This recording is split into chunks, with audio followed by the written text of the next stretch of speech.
the I Make a Difference podcast, an adventure of exploration of your human self, the conditioned and unhealed parts of you, and your true self, the natural, real and powerful you. A pathway where you unravel, heal and uncover on your journey back to you. When you reflect on your relationship with your parents, you're potentially going to have thoughts and feelings that surface within you. It may leave you feeling all levels of love, appreciation, and even that really deep soul-felt connection. It could also leave you feeling with mixed feelings. Love yet hurt, questions, appreciation of many aspects of them, and yet something is missing. And it may also prompt deep feelings of sorrow, loss, and even hurt, and a longing for things to be different or for them to have been different. Whether you were raised by your biological parents or not, you will have had parent figures in your life who have been some of the most profound influences of your growth journey. Whatever the emotions, thoughts, and feelings are that surface when you consider your parents and your relationship with them, they're actually a gift to you. A gift where you have the opportunity to learn about who you are, what is right for you, what's not right for you, what pain is, what love is, what connection is, and to learn about relationship dynamics. And these are just some of the gifts that our relationships with our parents offer us. They offer us the opportunity for so many experiences, so much insight, and so many opportunities for our growth and involvement as souls in a human body. I'm Melinda Cates, your host, and in this episode, I'm going to delve into our relationships with our parents, how it is essential to explore the relationship we had or didn't have with them, or have or haven't got with them, to help us gain insight into who we are, how we were conditioned, where we were encouraged to be our true self, and where we weren't.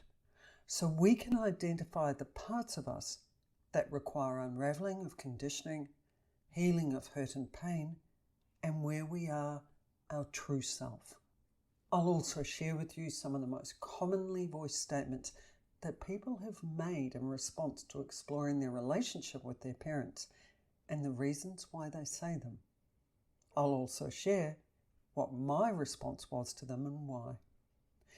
During the journey of the I Make a Difference personal development program, one of the most regular statements people made to me when we got to the segment where we explored their relationship with their parents was, I don't hold anything against my parents, so I don't need to explore them because I understand why they did what they did. I will clarify something. The I Make a Difference program is not about finding issues with your parents and your relationship with them. It's not about digging up dirt on people to then go and do anything or say anything to them. It is a process of healing and exploring the areas of yourself in relation to your parents and everyone else in your life where there are potential limitations and areas hindering you in your growth, and where your parents and others have supported and aided your growth. The other comment I heard regularly at this point of the journey was, I don't want to blame my parents, which I always found fascinating because there was no reference point of or mention of blame. So interesting that this came to people's mind when they were faced with an opportunity to explore their relationship with their parents. My response to them was often met with a degree of resistance initially, and then they would reflect on it and process what I said. Then by the end of the program, the people who had made these comments, well, they'd processed through their feelings, emotions and beliefs about their parents, and they reached a place of understanding as to my response, the one that I'd given them earlier. You may be someone like myself who believes that we choose our parents prior to becoming a soul in a human body. And why would we do that? Well, it's for the experiences that we'll have during our human adventure that we've chosen for our growth and evolvement. And even if you do not believe that you chose your parents, well, there still are factors that contribute to what you will experience, what you have the opportunity to work with and through, that come from the biological and parental figures we journey with. Our biological parents come with genetic predispositions they have, and they offer us the opportunity to potentially experience them. And if we do, then we've got the opportunity to choose to work on healing them. These genetic predispositions offer experiences that are unique to our genetic makeup. They provide insight into the human condition, bringing mental, emotional, and physical processing for us to work with and to learn about. They can be predispositions towards alcoholism, certain physical ailments, mental health issues, and even certain sensitivities. Our biological parents and parental figures offer karmic family patterns that we can experience. These are behaviours and experiences that keep repeating themselves from one generation to another. And if we're conscious enough of them, we have the opportunity to stop them and cease the pattern continuing. We have the opportunity to change the karma. An example of this that I've shared in previous episodes is I was the firstborn in my family, and I had a similar experience to what my mother went through in her earlier days, who also was the firstborn in her family, and she experienced similar experiences to her father in earlier days, who was the firstborn in his family. My dad was rejected by his parents. My dad rejected me. When you go through this and you're aware of this, you have the opportunity to identify these karmic patterns and stop the karma moving from one generation to another. Our biological parents influence the country we're born in, the colour of the skin we choose, the colour of our hair, our eyes, our height, all of which will bring experiences with them that are unique to these factors. Experiences that are opportunities for learnings, insights, discoveries, and for our growth and evolvement. And our biological parents and parental figures, depending on whether we were raised with our biological parents or not, influence the country we were raised in. I've identified in recent times that one of the reasons I chose New Zealand, or as others may see it, the opportunities that come with being raised in New Zealand, is because women have always been encouraged to be independent and have a voice. We were the first country to give women the vote, the first to register nurses, who were predominantly women in those days. Women in New Zealand have been encouraged to have their own businesses, and there are not a lot of limitations on them. I recognise this after hearing friends from other countries sharing how many limitations and judgments they've experienced on the road to having their own businesses. We also get to experience through our parents and parental figures what comes with them, the extended family we gain, what they mean to us and what we experience with them. We also choose our parents and have parental figures so that we experience father and mother figures in our lives. This can be our biological parents or other people in addition to them. And I tend to call these people my surrogate parents or my spiritual parents, people who fulfill a parental role in our life for a purpose. We also choose our parents and are influenced by our parents, as I know you will know very well, for the upbringing we experience with them. The human experience requires of us to feel the extremes of emotions so that we know how to identify what is natural, good and true to us and what's not. As I've mentioned in previous episodes, to know what love is, we often need to know what love is not. To know what acceptance is, we need to know and experience what non-acceptance is. And as humans, we have different processes for us to work with that we do not have as souls. So through our upbringing, we learn about what is natural to us, so where we're our true self, our soul self, and we learn about what is normal as a human being, where we're conditioned and we experience the human processes. We learn about emotions, reactions, intellectualizing things, being hurt, pain, a physical body and what that entails, sensing, and many other processes. Take a moment and just reflect on that list that I've just shared with you. Can you now see how valuable our relationships are with our parents and our parental figures? Can you see how valuable they are for the learnings, the discoveries, the healing and unraveling we can and are to do on our journey of evolvement and growth back to who we truly and naturally are? And our parents and parental figures contribute beautifully to this. When we're little, when we're born, we need people to help us through physically in those earlier stages of our time on this earth, because we have a human body and we're not capable of doing the things they do for us, for ourselves. And parents help us to assimilate into the world around us, whether that's effective or not. And maybe sometimes the learning that goes on should be seeing the world and living it through the eyes of the child rather than the conditioned belief, size and pain of the adult. But it's still part of their role to help us integrate into this world. So diving into exploring your relationship with both your parents and your parental figures, and even exploring the relationship you didn't have with your parents if you were not raised by them, is imperative to understand your human journey, to understand the life you've lived and live, and to understand how you became who you are, and to understand the choices you made. As importantly, it's for you to identify where you have opportunities to change those karmic patterns of generational behaviors, pain, beliefs, and processing, where you have opportunities to work with the genetic predispositions, to understand them, work with them, and even change and heal them where possible. For you to see where you have opportunities to embrace the learnings offered to you through choosing the culture, nationality, and physical body you have, and for you to work through your upbringing. Some of you may have had wonderful, beautiful upbringings with incredible parents. And what a beautiful choice you made, or what a beautiful opportunity you were given.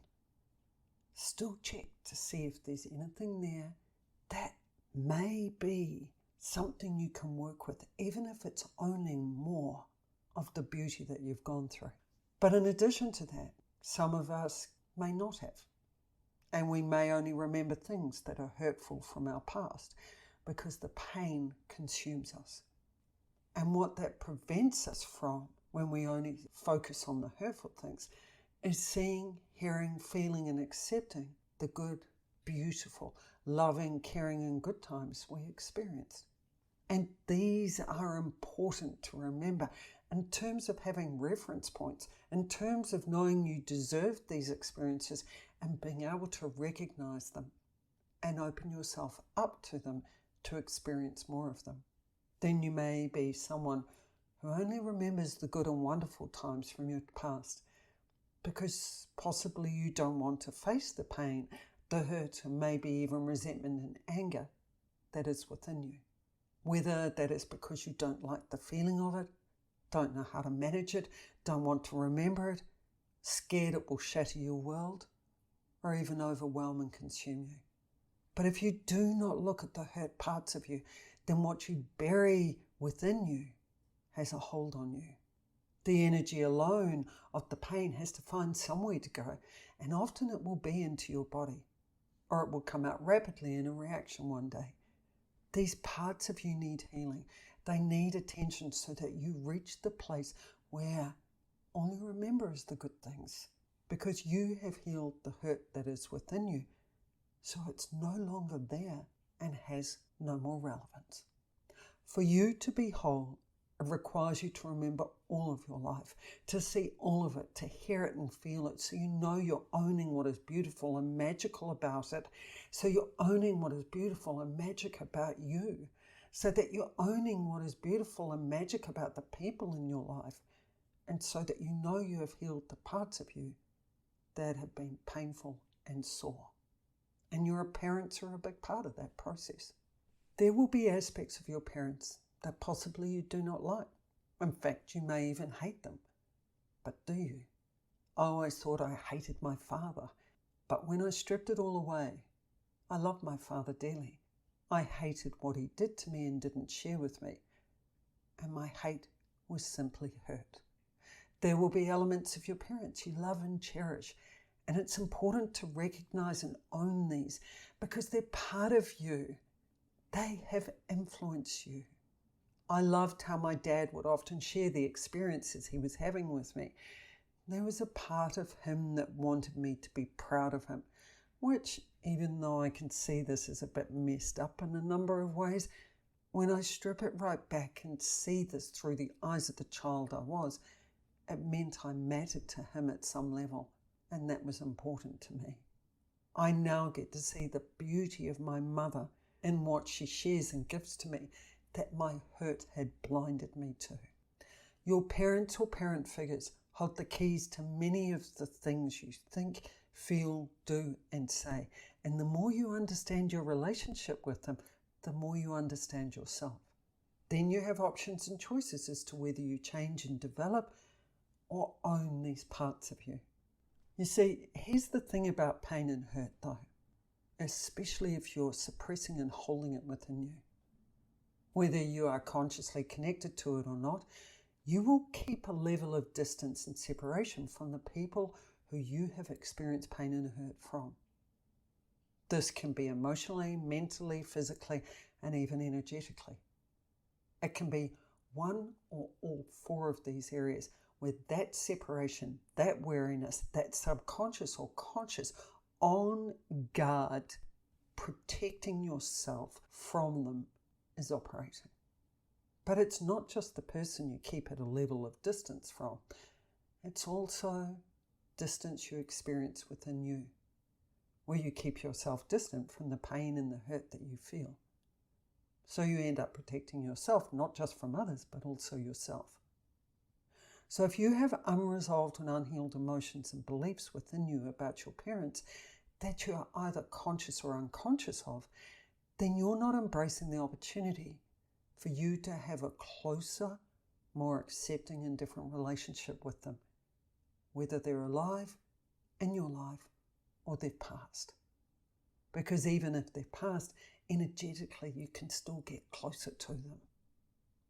You are not embracing the opportunity for you to be more open, receptive, healed, and transparent with yourself. You're not embracing the opportunity for you to love you more. If you can see your relationship with your parents, and I will emphasize your relationship with your parents as a reflection of the relationship you have with yourself, then you will get to see the measure of your openness with you. Why is your parents or parents' figures' relationship with you a reflection of you? Well, they are the people we feel the most emotion about. They are the people we have the greatest emotional attachment to. They are the people who have influenced us the most from our past, whether they were in our life or not. We are part of them, and they are part of us. Your relationship with your parents is a reflection of your relationship with you. Why is it not their relationship with you is a reflection of your relationship with you? Confused? Potentially. Essentially what I'm saying is no matter what you do, you can't influence your parents' relationship with you. You can only influence your relationship with them. Why? Because at the end of the day, it's your parents' choice as to how much they heal, how much they address any guilt they have, hurt and pain they have within them. You can't do it for them. You can't make this happen. You can't change them. But what you can do is work on you. Then the nature of the dynamics in your relationship That is what you say and do, whether you react or respond, how open and receptive you are to them and with them, and how much you share with them that comes about from the healing and growth you do is what will make it different for them and you, if they're open to it. I have had the beautiful and wonderful joy of experiencing this with my mother, where through my growth and involvement, my mother has opened up more to me. So I know it's possible, but there are no guarantees because some people are just not up to doing the work it requires for the change to happen. But even if they're not, you can reach a place of acceptance of your parents where you can love them for who they are, where you are healed, where you're open and receptive to them because you trust and have faith in you and you're not emotionally impacted by them.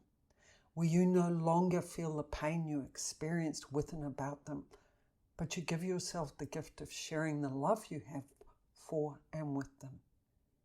You give yourself the gift of experiencing loving your parents. So why have people said to me during the I Make a Difference program, I understand why they did what they did, and then the people don't want to explore their relationship with them any further.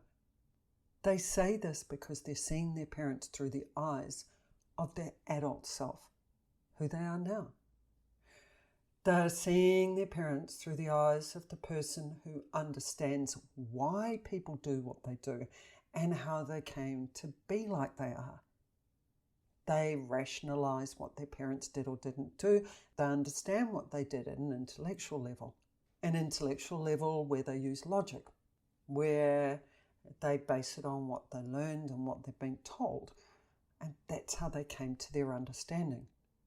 They understand what their parents went through that resulted in them being like they were and doing or not doing what they did with them. They get it.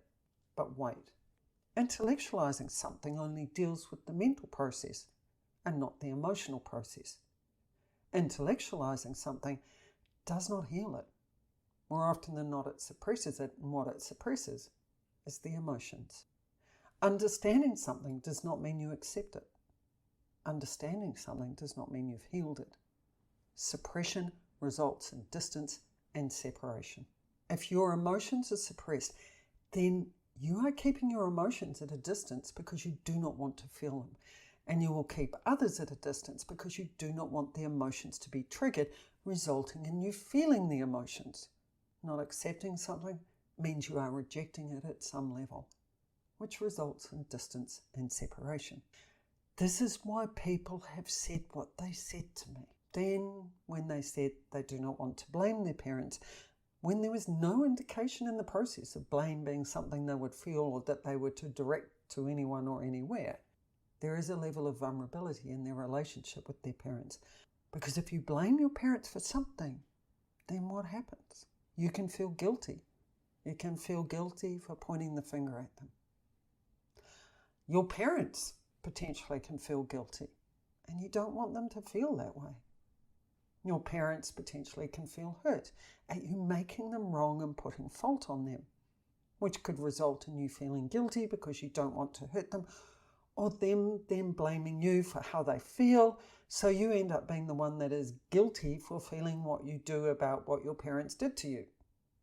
It's a really crazy cycle, and it's stuffed up on so many levels, but this is how things unfold at times. Your parents could react to what you blame them for, and they feel hurt and angry, and they may even cut you off, distance themselves, or even separate from you, and maybe you're scared of losing them. So guilt, fear, and vulnerability prompt a person to say, I do not want to blame them. Now for my response to their comments. What I say to them is, it's completely understandable that you can understand what and why your parents did or did not do what they did to you as the adult you are now. But this is not about seeing your parents and what happened or didn't happen through the eyes of the adult that you are now. The adult did not experience this. This is about taking the time to check with the part of you that's within you at the age you were when the experience or experiences happened as to how they feel. They were the one that went through the experience and was potentially impacted by your parents.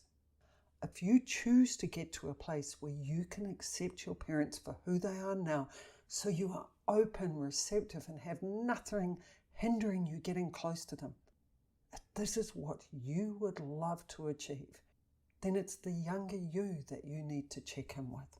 If, as the child or teen you were, you have any part of you that blames your parents or parental figures for anything, and you're not owning it, then you will have an emotional distance between you and your parents, no matter how much you believe you haven't.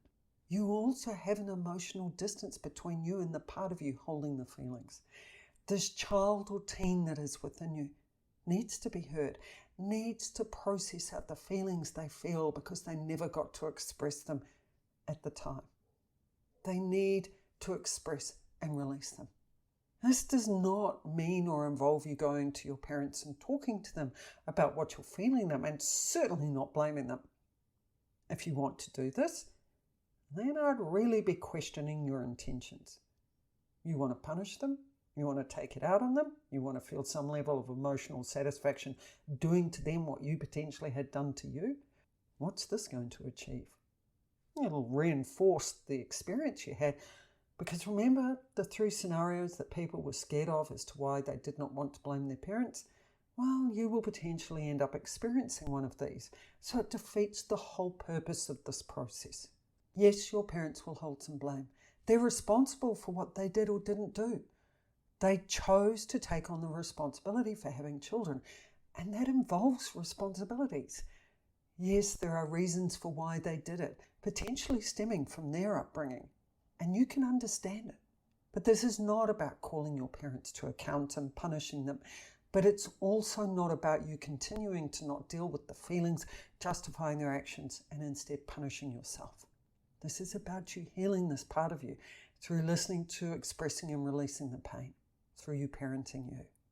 This is about you opening up emotionally, mentally, physically, and energetically, so you can be closer to your parents, so that you can get close to them, so that you know you've done everything to contribute to the possibility of you having a closer and more loving relationship with them, where you know you've done everything in your power to make it different for you. And if things change, which potentially they will, and it may take a bit of time for your parents to adjust to how you are different towards them, then, and only then, if the conversation comes up at all, or it feels right to share with them your experience, do so from the intention of sharing, not where your emotions are driving you and you want them to say sorry or to hurt them. And when you share with your parents, share that you did blame them, but you worked through that and healed it. Share that you understand why they did what they did, but now you accept it and what the difference is in the process to you and what you've gained from it. And if you're a parent that's listening to this, the greatest gift you can give to your child when they're sharing this is to listen.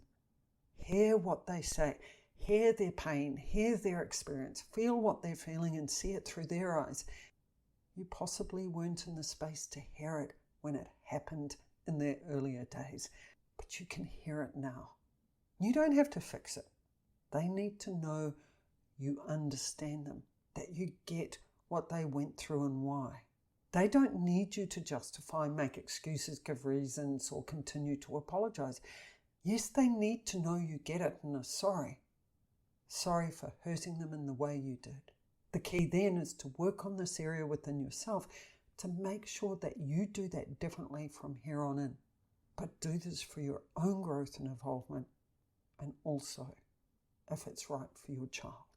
Not that your child will actually need it, but you both deserve to have the experience of actually getting really close with each other, to have the experiences that you didn't have in those earlier days.